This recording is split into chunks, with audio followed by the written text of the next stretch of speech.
Na votação indireta de 1985, foram eleitos para presidente Tancredo Neves e para vice José Sarney. Na véspera da posse, Tancredo passou mal e precisou ser internado às pressas. No hospital de base em Brasília, foi operado. A situação não melhorou e foi transferido para São Paulo. Com isso, José Sarney assumiu a presidência do Brasil. Tancredo viria a falecer em 21 de abril de 1985.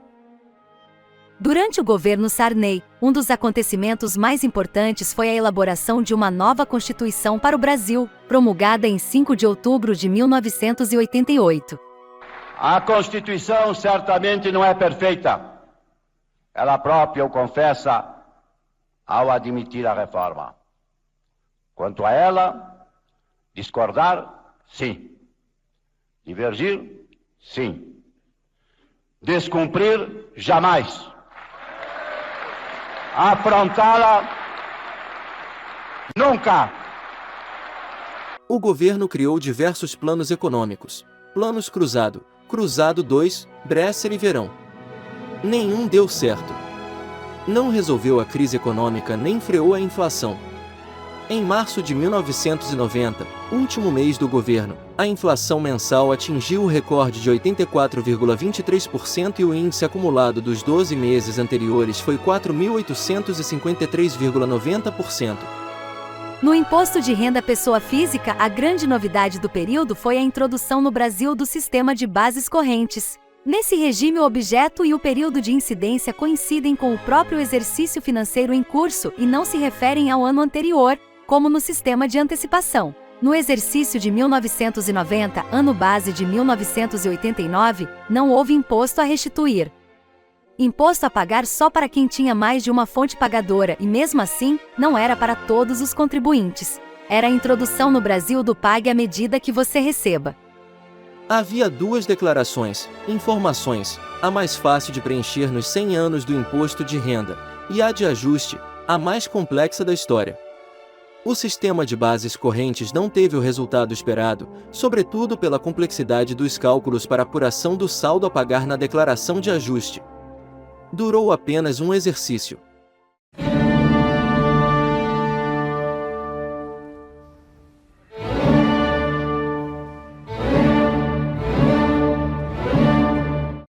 Fernando Collor de Mello venceu a eleição de 1989 para presidente quando derrotou, no segundo turno, o candidato petista Lula.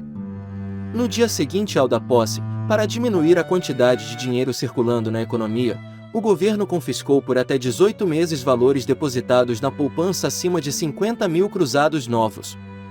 Seriam devolvidos com juros e correção monetária. O anúncio do confisco gerou pânico e filas de pessoas nos bancos querendo sacar todo o seu dinheiro para evitar a perda. De início, a inflação diminuiu, mas em poucos meses aumentava de novo. Em maio de 1992, o irmão do presidente, Pedro Collor, denunciou o presidente de estar envolvido com esquemas de corrupção ligados ao tesoureiro da campanha PC Farias. Em função das denúncias, os grandes partidos brasileiros se uniram e convocaram uma comissão parlamentar de inquérito. Milhares de brasileiros foram às ruas para pedir o afastamento do presidente. Em 29 de setembro de 1992, Collor foi afastado provisoriamente da presidência e o vice Itamar Franco assumiu. Em 29 de dezembro de 1992, Itamar Franco foi oficialmente declarado presidente da República. No início da década de 1990, os microcomputadores começavam a fazer parte do cotidiano de alguns contribuintes. Na Secretaria da Receita Federal, planejava-se a implantação de um novo modelo tecnológico. Foi nesse cenário que, em 1991, a Receita Federal instituiu o Programa de Preenchimento da Declaração de Rendimentos do Imposto de Renda, Pessoas Física e Jurídica. Após 67 anos de criação do primeiro formulário, estava disponível a segunda forma de preencher e entregar a declaração, o meio magnético. O país partia na frente na automação do preenchimento da declaração de imposto de renda.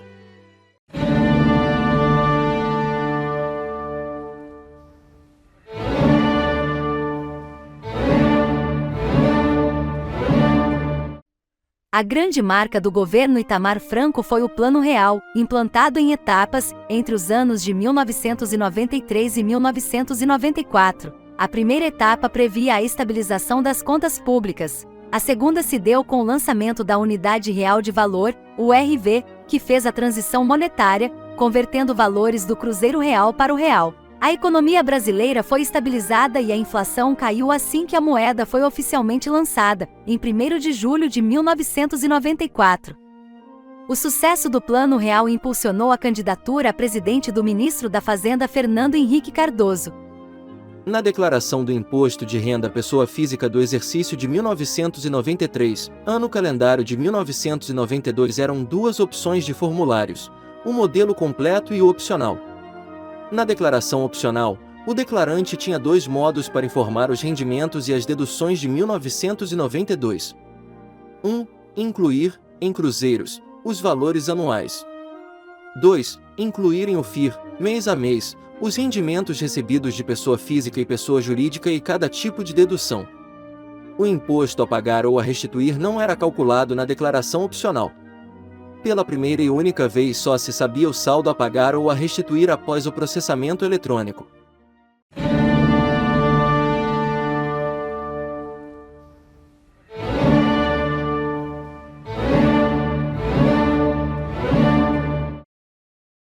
Fernando Henrique Cardoso foi eleito em primeiro turno com 54,28% dos votos válidos. Derrotou Luiz Inácio Lula da Silva, que obteve 27,04%. FHC, como é conhecido, governou por 2 mandatos, pois foi reeleito em 1998, também em primeiro turno, com 53,06% dos votos válidos contra 31,71% de Lula. No governo, consolidou o Plano Real, implantou o neoliberalismo no Brasil e privatizou empresas estatais como Vale do Rio Doce, Telebrás, Embratel e empresas do setor ferroviário, de minério de ferro e energia. Em 1997, conseguiu aprovar no Congresso Nacional a emenda constitucional da reeleição. Criou programas sociais como Bolsa Escola, Vale Gás e Bolsa Alimentação. Instituiu a Lei de Responsabilidade Fiscal. Em 1999 foi implementado o chamado tripé macroeconômico, que formou a base da política econômica cujos pilares eram câmbio flutuante, metas fiscais e metas de inflação. A taxa média de crescimento do PIB no período FHC foi 2,33 ao ano. Por força do artigo 10 da Lei nº 9.249 de 1995, os lucros e dividendos calculados com base nos resultados apurados a partir de janeiro de 1996, pagos ou creditados pelas pessoas jurídicas tributadas com base no lucro real, presumido ou arbitrado, não ficaram sujeitos à incidência do imposto de renda na fonte, nem integraram a base de cálculo do imposto de renda do beneficiário, domiciliado no país ou no exterior. Desde então, há um forte movimento para que os lucros e dividendos sejam de novo tributados na pessoa física, como acontece em quase todos os países da Organização para a Cooperação e o Desenvolvimento Econômico, todos capitalistas.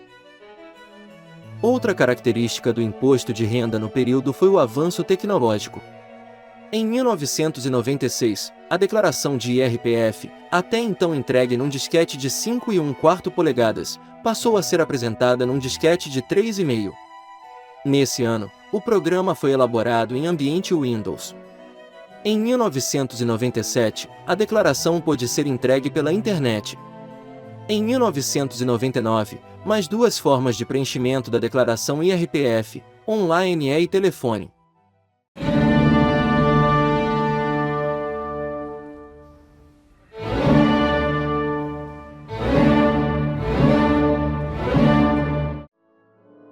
Na eleição presidencial de 2002, Luiz Inácio Lula da Silva ganhou no segundo turno com 61,27% dos votos válidos. Em 2006, Lula foi reeleito também no segundo turno com 60,83% dos votos válidos.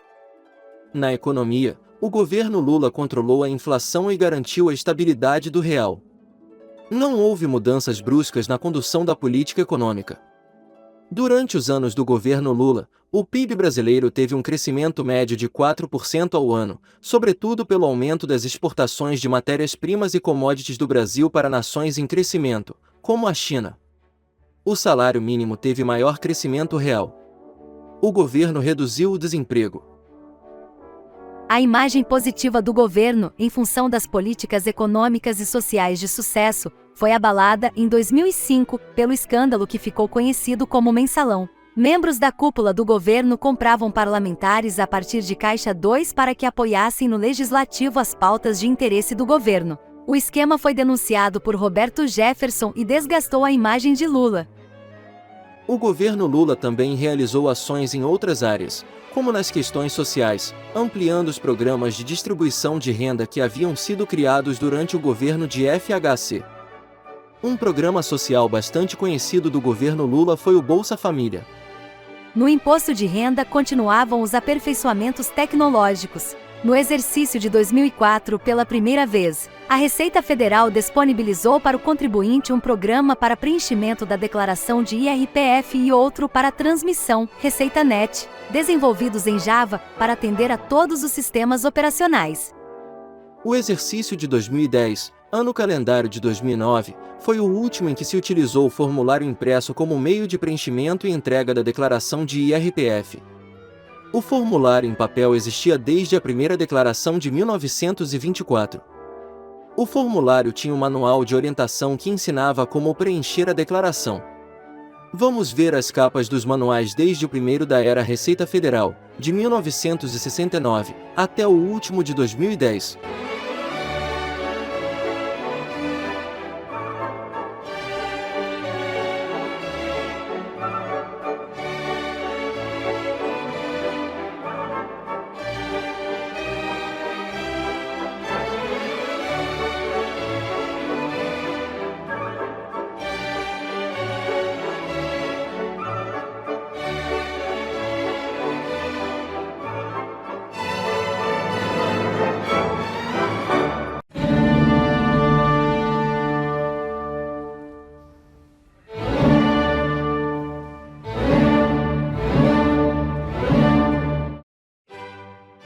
Na eleição presidencial de 2010, Dilma Rousseff ganhou no segundo turno com 56,05% dos votos válidos. Ela foi reeleita em 2014, também no segundo turno com 51,64% dos votos válidos. Dilma Rousseff foi a primeira mulher a assumir a presidência do Brasil. O governo Dilma Rousseff deu continuidade às políticas sociais do governo Lula de combate à pobreza por meio de ações de transferência de renda. Houve também investimentos na educação e defesa das minorias sociais. O segundo governo de Dilma Rousseff não foi bem na economia e o Brasil enfrentou um período de recessão entre 2015 e 2016. O governo Dilma inaugurou a nova matriz econômica, uma política estatista e desenvolvimentista que ampliou os gastos públicos e os programas sociais. Ela foi derrubada por um processo de impeachment sob a acusação de realizar crime de responsabilidade fiscal. Em 31 de agosto de 2016, o processo de impeachment foi confirmado, e ela deixou a presidência. O seu vice-presidente, Michel Temer, assumiu. No exercício de 2014, ano calendário de 2013, mais uma novidade no preenchimento da declaração de ajuste anual do IRPF, a declaração pré-preenchida, que se tornou um grande facilitador para o preenchimento da declaração de imposto de renda pessoa física.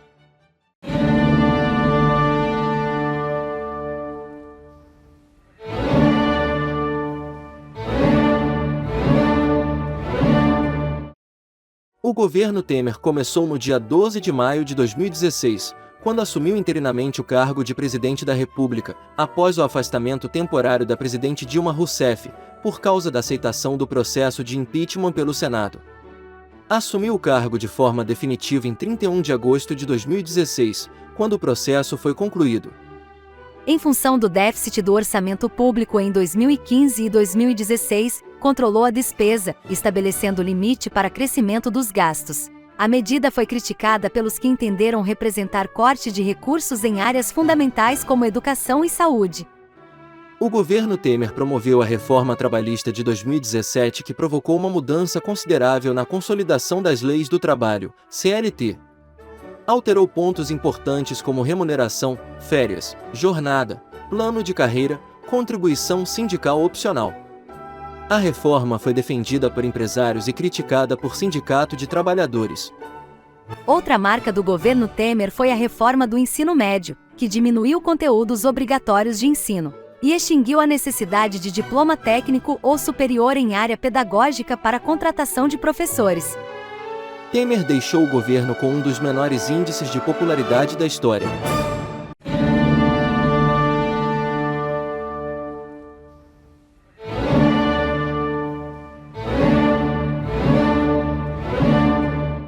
Na eleição presidencial de 2018, Jair Bolsonaro foi o eleito.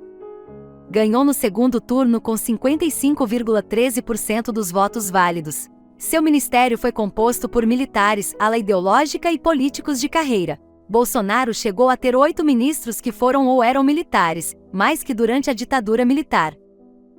O governo Bolsonaro foi marcado pela pandemia de Covid-19, que atingiu o Brasil em março de 2020 e provocou a morte de mais de 700 mil brasileiros.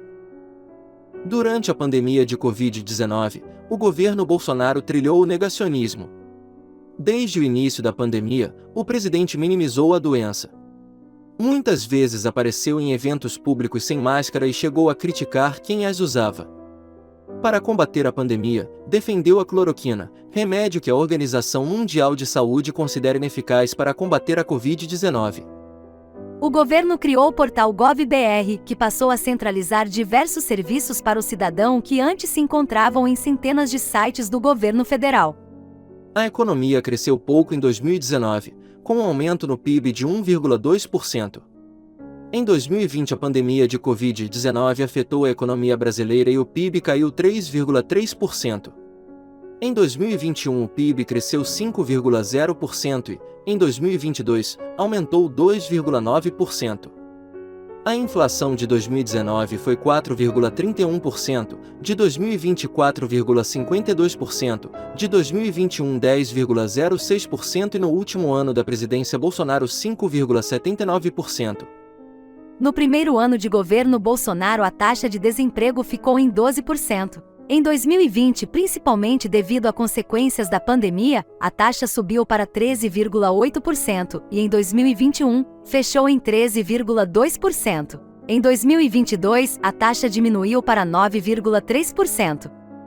No último dia do governo Bolsonaro, 31 de dezembro de 2022, o imposto de renda completou 100 anos no Brasil. É o tributo mais nacional, de maior arrecadação federal e que mais pode promover justiça fiscal. Vamos comparar a posição do imposto de renda no dia do centenário com sua história. Vamos começar pelo potencial arrecadatório. O gráfico mostra a participação do imposto de renda, física, jurídica e fonte, na Receita Tributária Federal. Nos primeiros anos a arrecadação foi restrita, pois havia impedimentos para fiscalizar e cobrar esse tributo. Só a partir de 1940, as barreiras restritivas foram derrubadas. Verificamos que, em 2022, a participação do imposto de renda esteve acima da média histórica. Na tabela, observamos que na arrecadação do imposto retido na fonte de 2022, ano do centenário do imposto de renda, a participação do rendimento do trabalho foi maior que a do capital. Já no rendimento isento e não tributável, o quadro mostra que nenhum dos 3 primeiros em valores veio do trabalho, mas na declaração de IRPF, a maior parte tributável foi oriunda do trabalho. Não há nenhum tributo tão nacional como o imposto de renda. Parte da sua arrecadação é destinada aos estados, Distrito Federal, municípios, regiões Norte, Nordeste e Centro-Oeste.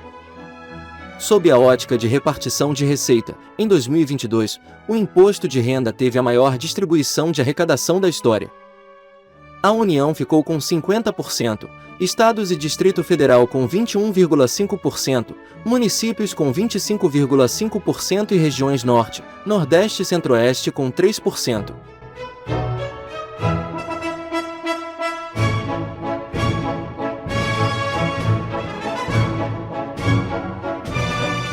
Vamos analisar o gráfico e ver como está o IRPF em termos de justiça fiscal. Não inclui pessoa jurídica.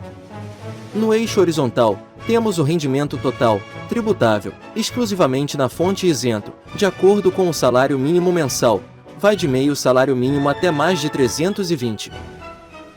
No eixo vertical, os percentuais de rendimentos isentos sobre o rendimento total, cor verde, e de rendimentos tributáveis exclusivos na fonte sobre o rendimento total, cor vermelha, conforme o salário mínimo mensal. Observamos que a partir de 3 salários mínimos por mês, os percentuais de rendimentos isentos aumentaram. Na média dos contribuintes, quem teve renda total de 2 a 3 salários mínimos ofereceu à tributação mais de 90% de todo o seu rendimento e menos de 10% foi isento. Não significa que pagou 90% do que ganhou, pois teve deduções, desconto simplificado e a alíquota efetiva foi menor, mas mesmo assim, foi um percentual elevado. Por outro lado, quem, na média, teve rendimento total de 60 salários mínimos ou mais, a maior parte foi rendimento isento. Para os rendimentos totais acima de 320 salários mínimos, na média, 69% foram isentos e 31% tributáveis.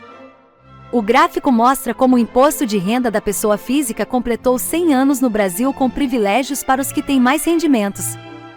Que venham mais 100 anos, porém de um imposto de renda mais justo e cobrado de acordo com a capacidade contributiva, como preconiza a Constituição.